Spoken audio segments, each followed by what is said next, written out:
Body dysmorphia यानी कि एक ऐसी मेंटल इलनेस जिसमें एक व्यक्ति अपने शरीर की बुराई के बारे में ही सोचता रहता है।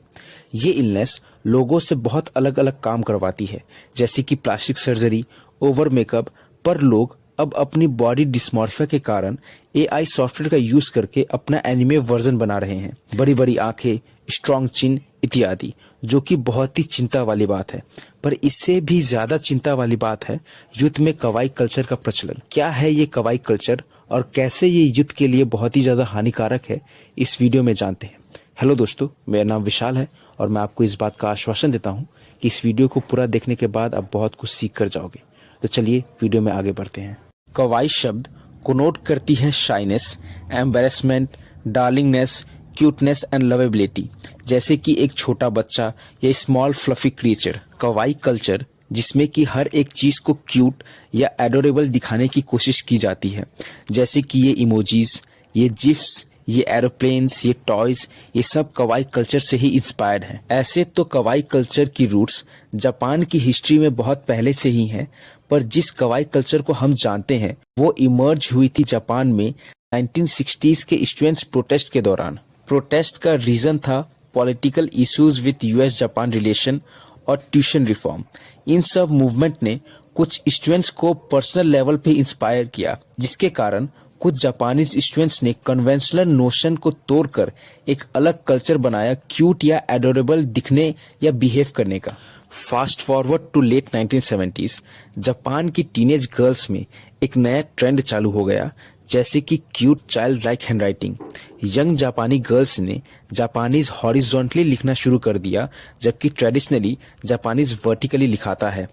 हैंडराइटिंग जैसे कि राउंड राइटिंग, जिसको मारुई जी, किटन राइटिंग, जिसको कैनोकी जी, और फॉक्स चाइल्डिश राइटिंग, जिसको बुरिखो जी कहते हैं जापानीज में, बहुत ही ज्यादा प्रचलित हो गई गर्ल्स में। ये सब क्यूट हैंडराइटिंग्स ट्रेडिशनली अलग थी, इसी के कारण बहुत सारे स्कूल्स में इसको बैन कर दिया गया था। और जैसा कि हम इंसानों की फितरत होती है कि जो चीज हमें ना करने को कहा जाए हम वही करते हैं, तो जापान में भी यही हुआ। स्कूल्स में बैन होने के कारण adults as a sign of protest इसको और बड़े रूप में प्रैक्टिस करने लगे। यहीं से कवाई कल्चर एक रूप लेना शुरू हो गई थी। किसको मालूम था कि ये क्यूट कल्चर असल में एक प्रोटेस्ट का देन है। पर अभी भी जापान में कवाई कल्चर का प्रचलन इतना भी ज्यादा नहीं हुआ था, पर यहीं पर अब एक आर्टिस्ट के कारण कवाई कल्चर ने पूरा दुनिया में अपना नाम कर दिया। 1974 में जापान की स्टेशनरी ब्रांड सानरियो कवाई कल्चर से इंस्पायर्ड होकर अपनी आइकॉनिक कैरेक्टर हेलो किटी को लॉन्च किया, जो कि यूको यामागुची के द्वारा डिजाइन किया गया था। क्यूट व्हाइट कैट जिसका मुंह नहीं है और वो पिंक बॉल लगाती है। ये डिजाइन इतना फेमस हो गया कि आज हेलो किटी को पूरे दुनिया में लोग जानते हैं। सेलिब्रिटीज जैसे कि Madonna, Lady Gaga, Ariana Grande और बहुत सारे आर्टिस्ट ने कवाई प्रोडक्ट्स को क्यूट पाया है और उसका प्रेज भी किया है, जिसके कारण इन आर्टिस्ट के फॉलोअर्स भी कवाई प्रोडक्ट्स और कल्चर के फॉलोअर्स बन गए हैं। और हमें कवाई कल्चर का इन्फ्लुएंस लगभग हर एनिमे कैरेक्टर या सीरीज में देखने को मिलता ही है। कवाई कल्चर का इतना प्रचलित होने का 3 बहुत ही मेन कारण है। सबसे पहला, बड़े बड़े आर्टिस्ट कवाई कल्चर को फॉलो करते हैं, तो लाजमी है कि उनके फॉलोअर्स भी कवाई कल्चर्स को फॉलो करेंगे।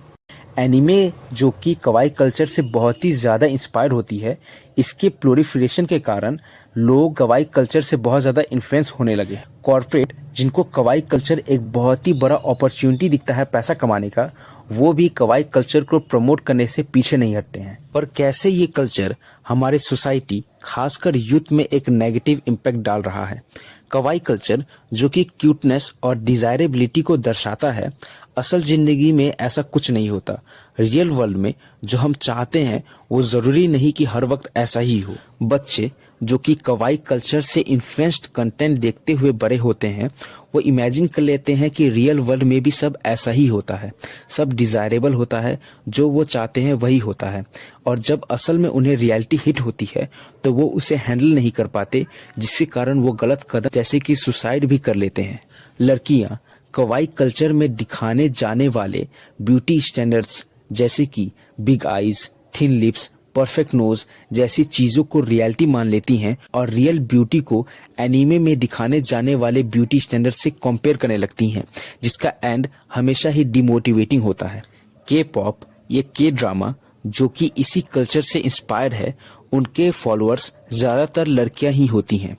के ड्रामा में दिखाने जाने वाली फार फ्रॉम रियलिटी जैसी सोसाइटल बिहेवियर्स को लड़कियां रियल वर्ल्ड में फैंटेसाइज और एक्सपेक्ट करने लगती हैं, जो कि बहुत ही खराब है। बॉयज जिनको naturally rough, hard hearted, self dependent, emotionally stable होना चाहिए, इस कवाई कल्चर से इन्फ्लुएंस होने के कारण बॉयज अपनी ये सारी खूबियां खोते जा रहे हैं और अब वो इमोशनली वीक और वल्नरेबल होते जा रहे हैं। प्रिवेंशन का सबसे पहला स्टेप है सेल्फ क्रिटिकल होना। अगर आपको लगता है कि आप टू मच इन्फ्लुएंस्ड हो गए हैं इन सब चीज़ों से, तो मेरा आपको एडवाइस है कि आप इन सब चीज़ों से कुछ दिन के लिए दूरी बना लें। इन सारे कंटेंट से ब्रेक लेकर रियल लाइफ चीज़ें पढ़िए, जैसे कि न्यूज़पेपर, बुक्स, बायोग्राफी, जो कि आपको हमेशा ही रियलिटी से क्लोज रखेगा।